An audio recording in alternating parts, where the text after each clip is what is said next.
Hi, I'm James Shillinglaw for Virtual Roadshows, Selling Cruise Vacations, and Insider Travel Report. And we're back with our Virtual Roadshows, Selling Cruise Vacations show. And the first panel up here today is Selling River Cruises. And we have a great panel, some really great people, wonderful river cruise operations. I've been lucky enough to go on most of them, or my partner Alan has done it as well. But we're going to first introduce them, and they're going to just raise their hands to say hi.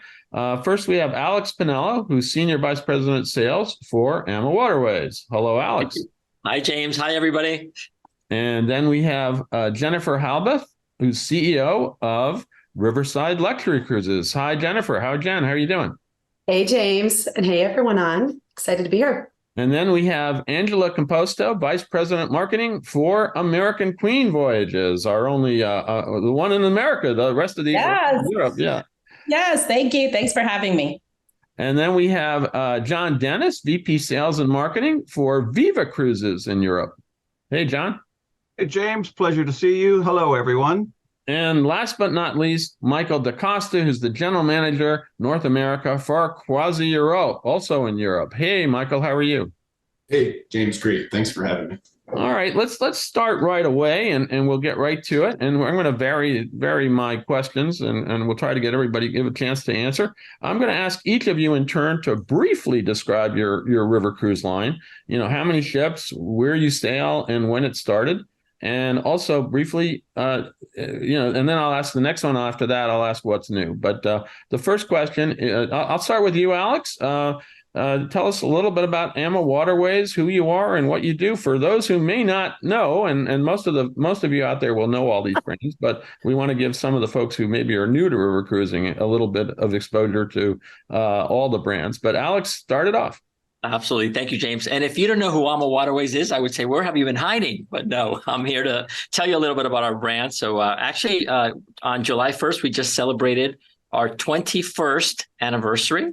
We're family owned and operated. And, again, our owners, Rudy Schreiner, Christine Karst, and of course, Gary Murphy, very involved with the day-to-day operation of our business. We currently have 25 ships sailing throughout Europe, of course, in Asia, in Africa, and soon, starting in November of 2024, we'll be starting to cruise on the Magdalena River in Colombia, and our fleet will soon grow to 29 ships. So we're very, very excited about our brand, our ships. And I can't wait to tell you all about our cruise line. And we're cruising, like I said, mainly the majority of our ships. I mentioned, of course, our exotics in Asia and Africa, in Egypt, of course, which is part of Africa and Latin America. But the bulk of our ships, you're going to find probably, 22 out of those, 25 ships, you're going to find cruising the European rivers, and mainly on the Danube, the Rhine, and of course, in France. No, it's amazing. And actually, it's always nice to hear about a new river to explore, which is coming up for you. Now, I'm going to shift over to Angela for American Queen Voyages. Tell us a little bit about your company. Absolutely. Thank you so much. American Queen Voyages, we started 12 years ago by our incredible founder, John Wagner, whose single goal was really to revive American cruising on the U.S. rivers with an all-American crew. So today we operate 6 vessels, 3 of which are paddle wheelers, who are the riverboats on all 7 America's rivers, including the Mississippi, Tennessee, Ohio, Ohio, Illinois. It's not the Columbia that Alex has. It's exactly. A different Columbia. I know that. We also have our fabulous Ocean Victory that operates in Alaska, and our 2 Great Lakes vessels, the Ocean Navigator and the Ocean Voyager. Yeah, and I've been on it several times, and it's a wonderful product. Thank you so much. And they're wonderful, all in America's backyards. Absolutely. My Columbia has an O, your Columbia has a U. Yes, that's right. Well, I'm going to get really confused because I think I'm going on Angela's later this year. And you are. Yeah, so I'm going to a place I've never been, and that place is a new river for me. Now, let's shift over to Jen Halbeth, Riverside Luxury Cruises, a relative newcomer, but the ships may be familiar to some. Tell us a little bit about Riverside. Yeah, so Riverside is basically just a year old. So Alex is 21. I'm just 1. We've got 5 ships in our fleet. Yes, the hardware you reference is the former Crystal River ships. We have all 5. This year, we're only sailing the Mozart on the Danube, which is an extra wide. So it obviously can sail between Passau and down, the Iron Gates and Lower Danube. We'll be getting the Revel sailing in the south of France on the Rhone starting next month in August. And then next year, we'll be sailing 4 ships. We're going to add the Debussy and the Bach into our fleet, covering the Rhine, Tulip Time, Upper Danube, some Mosel. And then by 25, we'll have all 5 ships sailing in 25. So we're really excited. We are really coming in and, coming back in at that luxury level, that top luxury level that Crystal kind of vacated. Great to see the Crystal brand going, continuing on in the river. So with us, it's the Riverside experience. So we got amazing hardware. I know a lot of advisors out there love these ships, have sailed them before. We are so thrilled that they're all back together and can give your clients another option of where to sail on a river cruise in Europe. And absolutely. And during the Astor River Cruise Expo, I had a chance, as we all did, to see the Mozart. And really, you've actually done even more to it. That really beautiful ship. And can't wait to see the other ones come in as well. Yeah. And I mean, this is the pool on the Riverside box. So yeah, I thought you were going to dive in the pool there. I know. But no, that's okay. I'm going to do a backflip at the end. Okay. Let's move over to John Dennis, Viva Cruises, which may be a little new for some of you, but they're also sailing Europe as well. Tell us a little about Viva. Yes, well, we're somewhere in between Alex and Jen as far as an age group. We're 5, so we've been around for 5 years. This is our 5th year. When you consider, obviously, 3 years we're during obviously our pandemic phase, et cetera. So this year is really where we're basically coming back into the North American market from a market perspective. We are a fairly new brand. We're operating 8 river ships. Well, we're predominantly a European river brand, so we're on obviously the great waterways of Europe, whether it's the Danube, the Moselle, the Maine, etc. We're in France on basically the Seine and also the Rhone. 25, we will be on the Douro, so we will be expanding into Portugal. Again, we are a brand that has 8 ships today. We will grow to 9 next year. We've been delivering a new ship every single year for the last 2 years. Viva 2 was this year. Next year, we'll have Viva Enjoy. And the plan basically is to continue into a growth pattern. We are pretty new. Yeah, you're pretty new, although you're the folks that build your ships are very familiar to people, if I recall. You're absolutely correct. They've built a lot of ships for a lot of other cruise lines, and now they have their own cruise line that's working there. So it's a great product. My partner Alan was on it earlier this year and really enjoyed it. Let's move to Michael DaCosta at Cross Europe, which actually I think your company's been around for a bit of time as well. But I think I don't know what your birthday is now, but you're up there, right? That's true. It's true. We're just under 50 years old at this point, so we've been around for only long time. 50 years old. Oh my God! Yeah. So Croisière Europe is a French family-owned river cruise line. We're based in Strasbourg, in French Alsace, right on the Rhine River. So we really been a part of basically the heart and soul of river cruising for many years. We're operating now 55 ships. We own and operate. The vast majority of them are European river cruises. I'd say many of the traditional rivers, but a lot of less traditional rivers too. We're cruising on the Loire in France. We're cruising in southern Spain on the Guadalquivir. We have some paddle wheel ships ourselves, but nothing like the Mississippi paddle wheelers. These are more like modern, sleek paddle wheel ships cruising on the Elbe River and on the Loire in France. And then we do a lot of things that are in the realm of river and small ship cruising. French canal barges in France. 5 ships now on the Mekong River in Southeast Asia. We have 2 ocean ships in the Mediterranean that are less than 200 passengers, and we have 2 safari cruise ships in Zimbabwe on Lake Kariba. There you go. You're all over the place. I got to tell you. And we've had a chance to get on. It's great ships. It's very wonderful cuisine. All kinds of great things going on there. Now, let's get to the first real question here. We're going to stick with you, Michael. What do you think travel advisors should consider most in selecting a great river cruise product for their clients? Obviously, we have some of the best here on the panel, but what do you think is the thing they should think about most when, how to assess the right river cruise ship for their clients? Sure. I mean, I think that with river cruising, the most important thing to keep in mind is destination. I think river cruising and small ship cruising too, the focus should be on the destination, on the experiences that people have, the tours that they're going to take, the cities they're going to see, and especially for the North American clientele, I think they're interested in seeing Europe or seeing the world. Firsthand. And so what is it that they want to see? Where do they want to go? I think is the first question that needs to be tackled. And then there's a lot of choices between these river cruise brands. And so certainly price point has to be a consideration. There's different levels for people who are looking for a luxury experience or something that people that are looking for more of a value brand. And so those are the two big questions that I think should be right off the bat to kind of get an idea of where do the customers want to go? What do they want to spend? And then by being educated on these different river cruise lines, I think the best choice will kind of show itself after those questions are answered. Absolutely. And it's good advice. Now, John, I'll give you the same question. What do you think travel advisors should consider when trying to match up the right river cruise product for their clients? Well, it's a great question. And I think it comes down to every single product out there that the advisors basically begin to work with. I think in particular with River, clearly we've got some great brands here that really run the gamut, whether it's here in the US or into Europe. When you take a look at size of vessel, whether it's a bit more luxury oriented, et cetera. I think those are important factors. Clearly, as it stands, it's not a one size fits all model. And I think basically whether it's the demographics that you're looking at, where the ship is going, obviously, but basically also the clientele, what kind of guests will be on? Are they going to skew older? Are they going to skew a little younger? Is it more of an American audience? Is it more of a international audience?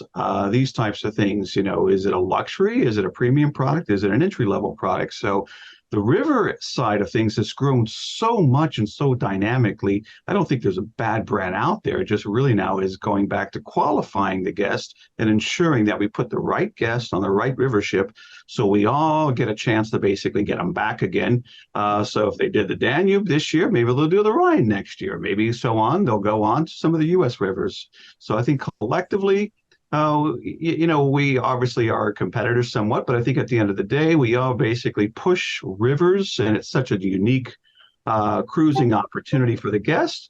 And quite honestly, it's really a unique selling opportunity for the advisors out there. No, absolutely. Now, I'm going to move over to Jen Halbeth at Riverside. Anything to add to that in terms of what do you think travel advisors should consider when selecting a river cruise line for their clients? There's so many products. We obviously have a lot here. They're all great products, but what should they be asking their clients? Yeah, I think it really boils down to kind of the level of service that you want. I mean, like for us, for instance, we put a butler in every suite. Not everyone wants a butler, right? So you really got to know that level of service that you want. We want to come in. I don't even know what to do with a butler sometimes. I know. Okay. So I'm glad you said that, because I think the word butler freaks out, especially North Americans.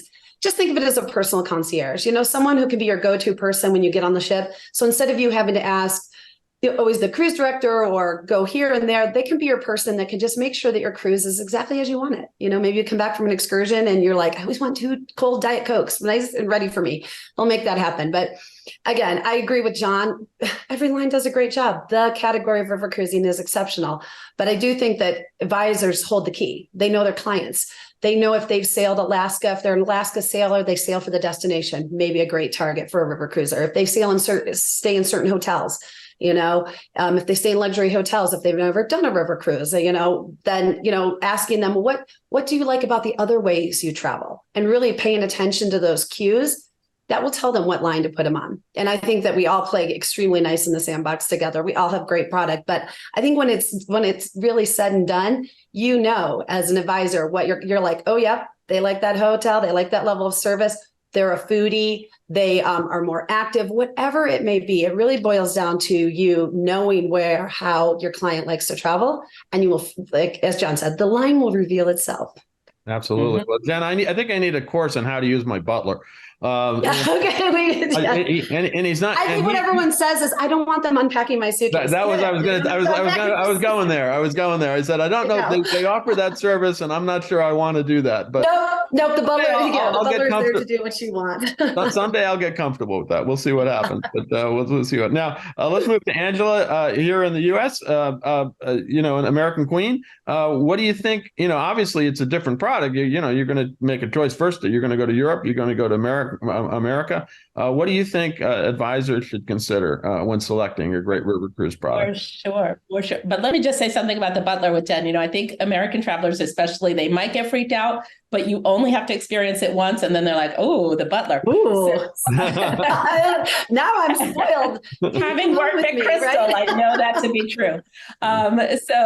So all of us on this panel, of course, should be very proud of the experiences that we offer day in and day out on board our boats. And American Queen Voyages, the travel advisors really should know that if their client is wanting to stay close to home, we're the all-inclusive U.S. river cruise that pairs that old world charm with those modern amenities to really reflect the heritage of river travel here in the U.S. And since we offer so many different itineraries across several rivers, is really something for every client. So whether it's on the Columbia and Snake and you have a client that is really wanting to be active and outdoors, we've got the beautiful Pacific Northwest to be able to take part in that. On the Mississippi, our guests really love to dive into the rich history and the culture of the American South. And so, being able to be on board with our Riverlorians and really be able to reflect the lore of America's rivers, that's really unique and special to that client. But regardless of which itinerary or vessel they go on, there are some consistent hallmarks of all of our vessels really across the board and what the guests love, which is those, I'm sure many of my colleagues will mention the locally sourced delicious cuisine, culinary, genuine hospitality, and that more sophisticated travel experience. And for us, that includes without the long haul flights. Our guests and travel advisors guests. You're very lucky with that right now, Angela. At different points in time, we all know guests want to go to Europe and experience that, but sometimes they don't. Sometimes they just want something closer to home, and we're able to offer that. No, that's great. And it's certainly, unless you got some European clients too, who are taking the long flights the other way, I'm sure, but because they want to experience America's rivers too. Now, last but not least, Alex, I'm sorry to left you last on this one, but anything to add on that about what travel advisors should consider when assessing the right river cruise product for their clients? Absolutely. And great comments that have been shared by my esteemed, colleagues here on the panel. But because really at the end of the day, it's all about growing your share, not shifting your share, right? This is the segment. Totally agree with that statement. We want to grow your share of river cruises. The river cruise segment is the segment with the highest guest satisfaction. It's the segment that's going to compensate you the best. Remember, our commission checks have commas in them, which is something. So think about that. Think of yourself as well. And it's all about creating those customers that are going to keep coming back to you time after time after time. But really, it's all about, find out how much time they want to spend in Europe, what destinations they want to visit. And we're sure that you can find really the perfect river cruise experience that's going to, really make you the hero in their eyes. And it's going to create those customers that they're going to keep coming back to you time after time. And if they do, let's say they do the Danube this year, like John said, maybe do the Rhine, they do France, Portugal, one of the exotic destinations. There's so much to offer, but think about just, what a great experience, and think of the value that each of our brands offer your clients as well. Absolutely. Now, I'm going to go to you, Angela, to start us off with this question. How are river cruises changing today? We have we're getting it to be a mature industry now. Back in the 90s, it really grew. In the 2000s, it's amazing. And now here we are almost 30 years later. Now we have river cruises changing today. What is changing in terms of itineraries, length of cruises, things like that? So I can only speak, of course, for cruises in America and not in Europe. But at American Queen Voyages, we're finding our guests are not at all retired anymore as they were in years past, right? We've got working boomers who demand access like Starlink for high-speed internet connections. They want shorter cruises. So this year we introduced some 3 and 4 day taster voyages if they've never been on a U.S. river cruise, or maybe if our existing guests wanted to extend their cruises. They used to be predominantly 7-day cruises. Now we find we have shorter and longer. Those that want to travel close to home, as I just mentioned, and it enables them to also take their families when they're traveling close to home. So we see a lot of multi-generational travel now coming where the grandparents are taking their children and their children's children, their grandkids. In those longer cruises, we offer now ultimate adventures that include the mighty Mississippi, where you start at the headwaters and you go all the way down back to the Gulf. or Pacific cruises in between San Diego and San Jose. There's lots to offer, and we're meeting the demand that our customer is dictating to us. No, absolutely, and it's a product that's evolving. Jen Halbeth for Riverside, tell us how are river cruises changing today? What it's really been there's such a diverse offering now in terms of length of itineraries, new rivers that you're offering, and different ways of seeing the same river.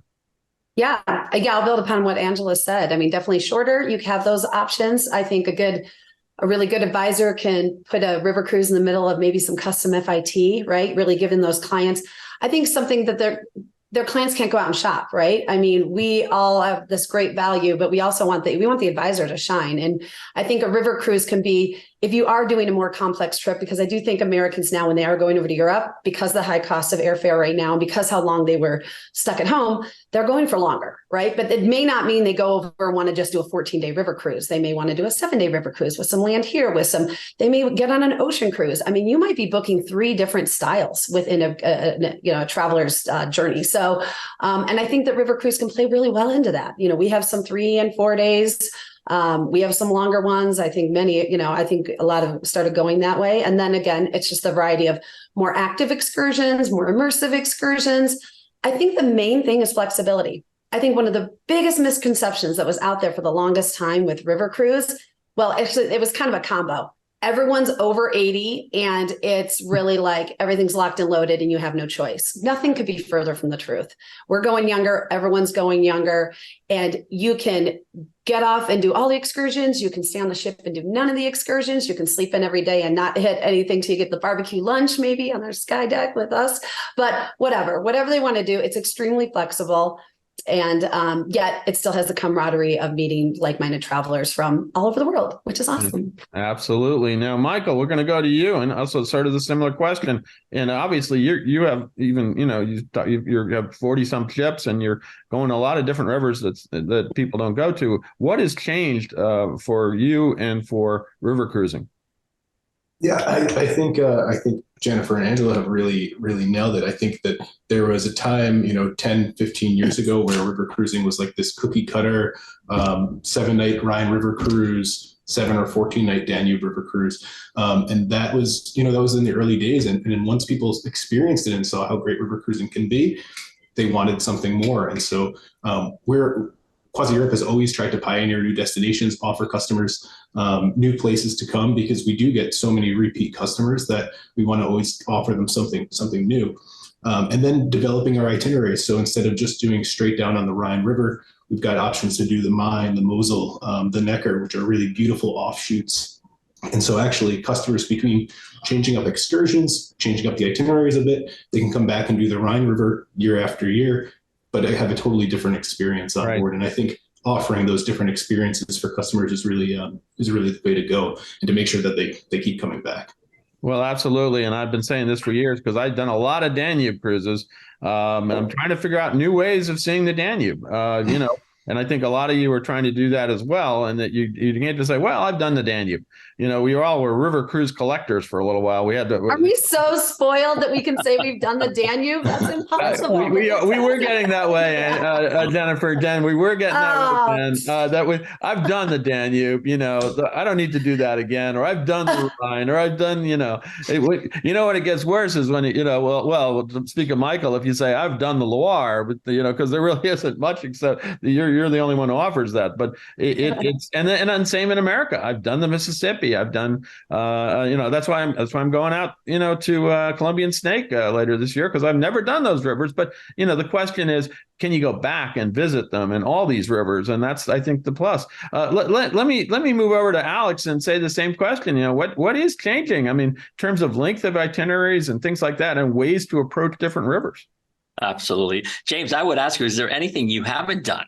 Right? There always is. There always is, Alex. No, I mean, I did Antarctica, but then I did it 3 times. So now I've done it. So love it. And it is definitely, and I was with you for 22 days on the Danube. So I think we did a pretty good job. Now then, he really has done the Danube. So what is new and different? I mean, how is it changing now? I know you're offering somewhat longer cruises in some cases, things like going on. Absolutely, and I think with us, you're absolutely right, and everybody touched on it a little bit, and it's that active portion of river cruising is really becoming more and more mainstream, and with us with AMA Waterways, we have everything from our Zambezi Queen on the Chobe River that carries 28 guests, right? It's a 4-night cruise, the only ship in our fleet that actually doesn't follow a nautical schedule. It actually follows the animals, and I just did that in April. It's absolutely amazing. But anyways, we have everything from that, and of course, all the way to the the flagship of our ship, the Ama Magna, that carries 194 guests. But truly, it's all about giving guests more choice, more options, and really the hiking and biking options that we offer are becoming more and more popular. Our active travelers are really enjoying the immersive and inclusive experience offered. But I think Jen mentioned it. Like in our case, all the excursions are included. And sometimes you have, on a day, you can have an excursion in the morning, one in the afternoon, one in the evening. And within those excursions, you have up to 6 different choices. So really something for everyone. Or some people just want to stay up on the deck and just read a book and enjoy the cruising. But really with us, we're also seeing that people are definitely looking for longer journeys, if you will. So we've implemented our combination cruises where you can add as many journeys to your cruise. And for every additional journey you add, you get a 10% savings. So it's become really, really popular. They're also extending their journeys by adding a pre or post land extension. And when you do those pre and post land extensions with AMA Waterways, the cruise manager is actually with you on land as well as the cruise. But we would be remiss if we wouldn't really highlight the great culinary experience that we all offer. I mean, really the food, the wine, the experience on board. Keep in mind, our ships are small, so we don't have those large freezers that are found in the larger ships. So what does that mean? That our food is fresh. Many times you see the crew coming on the ship with their bags of produce and ingredients for that evening's dinner, which is so popular. And don't forget our celebration of wine cruises that they have become so popular. Mm-hmm. Those have grown now to over 70 with us. So really something for everyone. No, Alex, I did remember bringing some groceries on board our ship, but no, it's not true. Not true. I didn't have to. You got plenty of food there. Believe me, I didn't want any more food. It was really amazing. Now, I'm going to switch over to you, John. It's your last but not least for this question in terms of what's changing in river cruising. What's changing is, we're getting new brands, like your brand is now being marketed here in the U.S. But what is changing in river cruising today? Well, I think we all summarize a lot of the changes going on, and I would probably just put it into 2 words, and that's innovation and variety.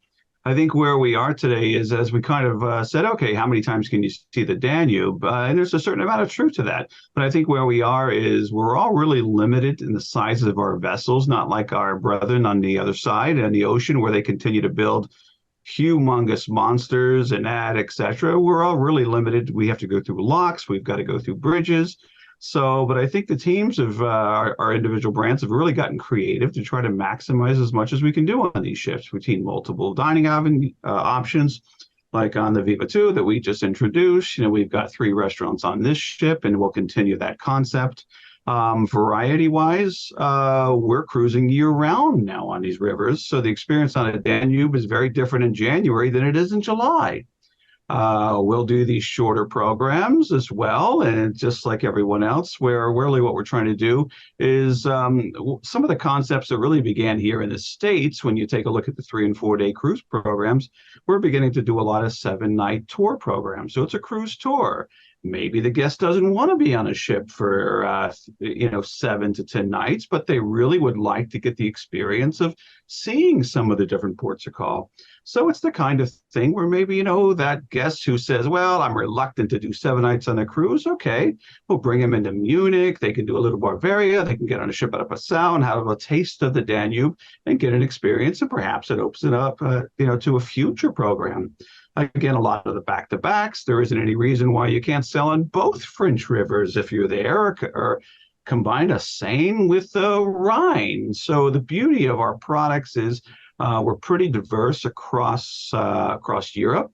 Again, kudos to everyone here, and as far as their respective organizations, for continuing to innovate from a hardware perspective and also from a software perspective. We're always trying to come up with different ways on getting the guest and getting them to immerse themselves in. to the destination.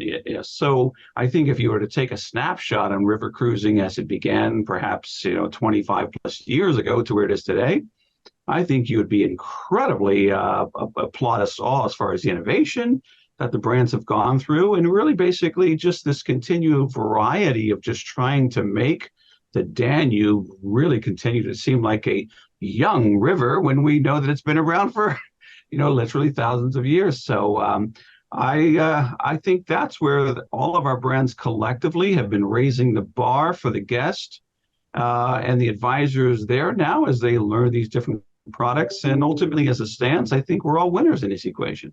Absolutely. And you mentioned two things I think are important. Is one, increasingly, we're seeing year-round river cruising. It started when we put in the Christmas markets, and then that Christmas market period. And then I know there's some of you there that are even offering, even after that, after Christmas, that, that you can do it. And you can sail these rivers in the winter. Now, there used to be like a sort of time when everybody kind of regrouped, and it was usually February, March, but increasingly that's not always the case. I mean, it's you can actually go river cruising, and certainly there are rivers all around the world, obviously, that you can cruise on year round. But I think that's part. And then the other thing you mentioned is the cuisine. I remember in the 90s when river cruising was trying to get popular with Americans, that there was a theory that Americans wouldn't travel if they had to eat all that local food. So you wanted to give them steak and their usual stuff. And now everybody's into the local flavors, they're really exploring. I think that happens with the evolution of the American traveler, who is now much more open to a lot of these things. Whereas before that, hey, I don't want to be with a bunch of Europeans on a river cruise and I want to eat my food. And that's gone. I think we can say that's gone now today. So I want to go to the next question here, and I'm going to start with Michael. And I'm going to kind of combine these questions. Is one, what is the customer demographic you cater to, and just how active are your programs on your river cruises? Yeah, I think that the variety that we just spoke about in the last question really lets us cater to a much wider audience. Of European travelers. Quasi Europe has always been really a river cruise line that was open to all. We don't have any age restrictions or anything like that. In the summer months, we do family programs with some family specific tours and discounts for children, things of that nature. We have ships like our canal barges that are increasingly being chartered by family groups that will take the whole boat and have a private experience in France. We've seen a big boom in family travel post-pandemic. I think everybody's kind of experienced that, people wanting to travel together. And I think something that travel advisors can keep in mind with river cruising is that it's not, as Jennifer said before, it's not for 80 plus only. Really, anybody who wants to experience Europe, experience different countries, be on a river cruise, eat great food, have great service, not think about what hotel they're going to stay at the next night or how they're going to get there. Can come on a river cruise and have a really great vacation together in Europe. No, absolutely. And it is changing in the demographic. I'm going to move to Angela and sort of the same question. And what's your demographic today? How are you trying to change that? And just how active are your river cruises? I got to tell you, when American Queen first came in, I'm thinking, boy, what a heck of a trip. You go from Memphis to New Orleans. And that should be get a younger demographic who loves music and all this kind of stuff. Yeah. I've been on cruises where there were older guests, but it's starting to get younger. What do you think? Absolutely. So our guests on the river now tend to be 60 plus, affluent, well-educated, really yearning to discover either their parents' or grandparents' America in depth. So they're often seeking those adventures closer to home. And as I talked about, since we're seeing much more multi-generational travelers, it's caused us to challenge the way that we approach programming. So one of those things would be through the lens of the guests demanding deeply themed voyages, let's say. And we've really upped the ante this year on what we call our experiential voyages. I don't like to call them theme voyages, although that's what the public knows them as, because they're really much more of an experience. It's not about decorating the ship for any particular thing. It's really more about augmenting those guest artists, those lecturers, the entertainment, culinary highlights, curated excursions when you're in a port. And especially exciting for this year, and I haven't announced it yet, so you're going to be the first ones that I announce it with. I just put the finishing touches. with our incredible port partner in Natchez. So we were just talking about the European Christmas markets. We're going to create a Bavarian style holiday village Christmas markets in Natchez this year for our holiday voyages throughout Thanksgiving to New Year's. We will have our, Bavarian style wooden huts like you would see in Germany or all throughout Europe in the holiday season without ever having to fly to Europe. We'll have local handcrafted artisans, food, the experiences, and then all along the way on these journeys, we'll get the traditional bonfire sail away ceremonies, charitable giving trees. Local schools will come out with carolers, come on board, all the things that remind us of why it's the most magical time of the year and bringing that European feel to America without having to get on that, long flight. But those are just some of the things that we're doing to change it up to meet this demand of our demographic. No, absolutely. Christmas cruises in America. That's a big step. Right. And let me go to you, Alex, in terms of the same question about how the demographics are changing and how more active. I know, I sail with your owner, Christine Carson. I'm exhausted. She's doing yoga and pickleball and all these things. And I can't keep up, but maybe I should. I should try. Yeah. I wasn't doing yoga, James, until I learned that we have champagne yoga. And then I was then you're all in. I'm in champagne. Yes, please. But anyway, so yeah, definitely the travelers are definitely getting younger. Our average age is probably in the upper 50s, I would say. But we accept, again, we have no age restrictions. Age is more of a mindset here at AMA Waterways. We see, some younger guests. We have our older, more mature guests. We're seeing multi-gens traveling together as well. So really offering something for everyone. Also with our marketing, we're really trying to add a lot more diversity and inclusivity with our marketing to ensure that, really everybody is represented in our marketing. And we received a lot of positive feedback with that. We're also seeing, for instance, the addition of, we have a Latin Touch cruise on the Rhone later this year in October. We have a Soulful Epicurean cruise in August on the Rhone as well, which was so popular that we added 3 next year, 2 on the Rhone and 1 in Egypt. And also the guests, again, are getting more active. We're seeing more solo travelers as well. So we have some wonderful solo, specials right now through the end of September with our promotion that we have running. We have solos on select departures in 23 and 24 with 20% single supplement. Our 4 ships, our 4 French balcony ships in cruising in France have 2 staterooms in a special solo category that have no single supplement. But yeah, definitely getting more active. Originally, we would have like 1 or 2 biking and hiking options on a cruise. And now we have, 4 to 5 hiking options and 4 to 5 biking options. And who would have known that, that pickleball was going to take over.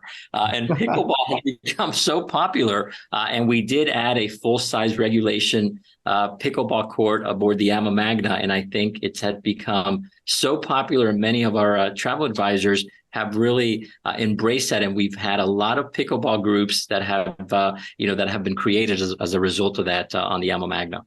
No, absolutely. And I have to say, years ago, you had a very active hike where you can hike all the way up. You can always do this in Dürnstein, which is where the castle is, where, Richard the Lionhearted was imprisoned. And it was a really hot day that summer. And I did the hike all the way up there. And about halfway up on the hike, I said, the apricot and wine tasting is looking a lot better right now. I was sweating like crazy. I did it again this time, though, and it was actually nice because we had a cooler weather. But it is, you can have that option to do active. I can't think of a river cruise I haven't done some biking.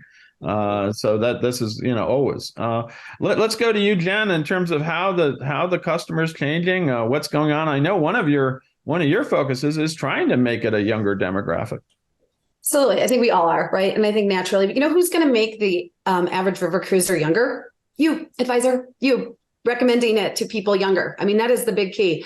And one of my big tips that I have for when people are like, I don't know if I want to put someone in their early 40s on, I'm like, you know what? Get a couple couples in their early 40s or a girlfriend group. Let them go. They have each other. They'll be shocked at how much fun they have. And I'm telling you, it's a really cool mix. And let me tell you, there's some 80-year-olds out there that are going to kick your butt in pickleball. So just be warned, if you go on there, don't That's what I'm afraid of, Ben. Because let me tell you, they've got soft hands. They will kick your butt. So, but we really need you to be actively marketing river cruises to younger clients. It is just a magical way to see Europe. There's no other way around it. It's like being in a beautiful hotel, all different levels of design and luxury. The foods there, the culinary. I mean, we have less guests on board, larger galleys. We're preparing food fresh all the time. We have 24-hour room service. So if you do go out and, get your groove on as we're docked in town, you come back on, you need burger or fries at midnight, you can get that on Riverside. So maybe that'll get the 40-year-olds on alone. And but yeah, we're all going younger. And I think we should. I mean, and for your bottom line as a business, I mean, you should be selling land, ocean cruise, and river cruise. And river cruise should occupy a definitive, don't lump it in just with cruise, because it has its own, obviously. I mean, it is the perfect blend of land and cruise. A river cruise says, with the unpacking once and getting into these small towns and, the amount of money you can make, it could change your business. So, and then you will change our businesses and we'll say, thank you. Absolutely. No, I got to tell you, when you have all that great food on board, it better stay. You got to eat and you got to bike, right? I know. I got to start doing all these pickleball, biking, hiking, whatever. And John, let's close it out in terms of how you're seeing the demographic changing and how your guests are changing, even though you're fairly new to the U.S. market. And you obviously do have a fair number of European guests. European guests, I mean, maybe you can tell us a little bit of what's the difference in the demographic Europe versus America. Well, I think the one thing we've always, I should say, hit the head on is basically this is an evolution. So as the product has evolved, clearly the consumers have evolved as well. So whether it's the younger guests or the older guests, quite honestly, as it stands, I mean, we're seeing people obviously live longer and live healthier, not just longer, but healthier lifestyles. So I think while we all see a changing demographic from an age perspective, I think we're also seeing it really just from a psychographic experience. With us in particular, we're probably a little different than the majority of the people on the panel where, to your point, we are certainly much more of an international product. And I think that's one of the things I would probably say I believe is a strength for us. Americans that are going over and sailing on a German ship, why would you not want to sit next to a German couple or a Scandinavian couple or a couple from Israel? It says at the end of the day, this is exactly what we preach as far as basically diversity and learning about everyone's cultures. And I think with us in particular, just because of where we're physically located as a headquarters, and we make a really, really conscious effort to go out and be a truly international product. In that aspect. So it's not uncommon where, Scandinavia is a huge source market for us. So it's not uncommon to have Swedes and Norwegians and Finns to basically obviously be joining with you. Israel is another large market for us. So in addition to the Americans, which are now traveling over, I would say our demographic is really changing just from an international mindset. And our guests enjoy it. It is obviously incumbent upon the advisor to really ensure that they understand that's exactly what we are, because maybe not all guests will appreciate that, and that's okay. That's why we have a multitude of products out there. Right. But in our particular case, we think it's a strength for our brand. We certainly obviously promote it, very, very diligently. And as far as some of the shorter programs, well, they tend to obviously bring a little bit of a younger clientele. It's what we see in the ocean side for years. The 3 and 4 days are skewed lower than your 7s and your 10s throughout the Caribbean corridor. So it kind of really basically carries over onto the rivers as well. But again, I think what we see here is that demographic is changing in many aspects, age-wise, just a psychographic from a health perspective. So again, I think you've got a lot more in common these days between a 35-year-old and a 75-year-old than you did 30, 40 years ago. Right. So I think what you're seeing is it's becoming a little bit more homogenized in the age aspect. Absolutely. Now, I got my final question here, and I'm going to start it off with Michael, who actually, he's another example of an international market. But Michael, first of all, is there anything else you want to say to our Travel Advisor viewers out there, all of whom really are focused on selling cruises and river cruises?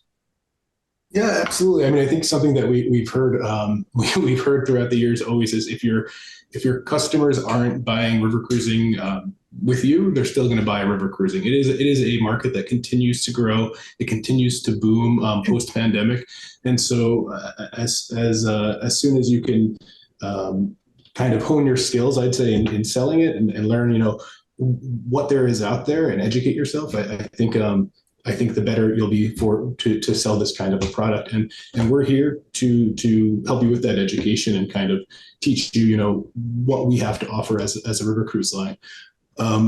For Quasi Europe, I'd also like to just note a couple of things that we have coming up. We've launched a new program this year on the Oise River, going north out of Paris through the French countryside. So that's one of our canal barge programs. And in 2024, we'll be starting in the Greek Isles with our ship, the Belle de l'Adriatique. It's a 200 passenger ocean ship. So really more in the realm of river cruising than it is as an ocean cruise. And it'll be doing round trip programs out of Athens. And so we're continuing to kind of expand, what we have to offer, the destinations we have to offer, and we'd love to have your customers on board. Fantastic, Michael. Now I'm going to move to Angela and sort of anything else you want to tell our travel advisors out there about American Queen Voyages and what you have to offer, and anything else you think is valid that is important for them to know. Yeah, sure. We invite you to get to know American Queen Voyages if you haven't come aboard yet. The market and our experiences are exploding, as I've just talked about. We have our regional account managers that are there to ensure advisors can come with us for a FAM or a day in port. You'll love what you find. One of our advisors recently said to me, she put it best, she said she loves to offer American Queen Voyages because she knows that her clients are going to have a fabulous experience on board any of the boats because of great service, amazing meals, entertainment programs, all in a casual atmosphere in America's backyard. As our founder, John Wagner, likes to say, we'll see you around the boat, and thanks for having me. Absolutely, and I'm looking forward to my cruise. First time I've done out Pacific Northwest, so that's going to be interesting. Jen Halbert, anything else you want to tell us about Riverside? Yes, and tell our travel advisors. Absolutely. You want to earn 21% commission? That's what we're paying. That's what we're paying right now for our inaugural season. So this year and next for any 23 or 24 booking. But more importantly, to Angela's point, we want to get you on. We have amazing advisor rates. So you get right now, if you book before the end of the summer, you can get on the Danube, on the Mozart for $9.99. That's all inclusive with your gratuities and your drink package and everything. Because you can sit here on these panels and listen to our words. And honestly, we wouldn't be here if we didn't believe what we're saying. But you need to believe what we're saying. The only way for you to know the truth is for you to experience it yourself. So please go visit Michelle and Peter. They're going to be in our booth. Michelle's our Eastern director. Peter's our Canadian director. Also Carolyn and Kelly. So Kelly's our Western director and Carolyn is our South Central director. Please get to know them. We want to welcome you on board, want to support you. And we are just thrilled to be in the mix of this amazing industry. So thanks for all the early support. Great. Thanks, Jen. And John, anything else you want to tell our travel advisors about Viva? Well, as I mentioned, we launched our newest ship, Viva 2, this year. We'll have the Viva Enjoy coming out next year. We consider ourselves a premium value proposition. It's an all-inclusive product. When you consider what our 7-day voyages go for, I think this is where we basically show we're an incredible value in the market from a premium aspect, not a luxury, but a premium brand. So we encourage you to take a look at us, come into our booth. You'll meet the team, Martin, Doris, and also Alex. We're here. To Jennifer's point, commission is a huge point for us all. And I think us, as well as our fellow river brands here, will tell you is the river, certainly, obviously, the per diems are higher. Most of us are obviously not believing in non-commissionable fares. We certainly do not. So I think this is the kind of thing which you can see is if you're going to put some effort into selling, and we believe you should be compensated. We believe, obviously, why there's some great products out there across the board. A river sure certainly beats selling a 3-day to the Bahamas. There you go. Absolutely. And Alex, close us out here in terms of what else you want to tell our Bring us home, Alex. Come on, make it good. All right. About AMA Waterways. Okay. All right. Let's do this. So I'm going to say thank you, not only to you, James, but to all of you, our travel advisors. And of course, to my esteemed panelists as well. But anyways, I just want to say at AMA, 97% of our business comes from you, our travel advisor. So without you, we wouldn't be here. So thank you for all that you do. We want to invite you to come sail with us. We have some wonderful FAM opportunities. And if you are an AMA certified advisor, you can cruise within 60 days of the departure for starting from $690. And I just want to say at AMA, we're more than a supplier. We are your business partner, and we're dedicated to growing your river cruise business with us. We want to provide you with all the sales, marketing ideas, tips, tools. We want to support you. Our average commission check paid out in 2023 to our travel advisors so far is $1,900. Yes, that's $1,900 with a comma. So think about that. And it's also important for you to work with partners that have your back in good times and in not so good times. And it's important to work with partners also that are financially stable. And at AMA Waterways, I'm proud to say that all of our ships are paid for. We have no debt, so you can sell us with confidence, knowing that we're going to be around and we're going to be that partner that's going to support you, and we're going to help you grow your business, not only with us, but again, let's grow your river cruise business. We want to help you, and we're all here to help make that happen. Absolutely. Well, I want to thank all of you. It was a great panel. Thank you so much. And I want to urge all of our Travel Advisor viewers now that you can go down to the virtual exhibition floor and meet all of these brands and talk to their salespeople and get even more information about how to sell this wonderful product. And again, all of the folks here have some incredible products. I've been lucky enough to try most of them, or my partner Alan has. It's just really a great, to watch river cruising grow in the last 30 years has been an amazing, it's an amazing story in travel. And it really is a segment that really is devoted to travel agency, the travel agency market and travel advisors. So again, thank you so much. And we'll look forward to seeing you on the river soon. Thanks, James. Thank you. Thanks, Bye. everybody. Bye.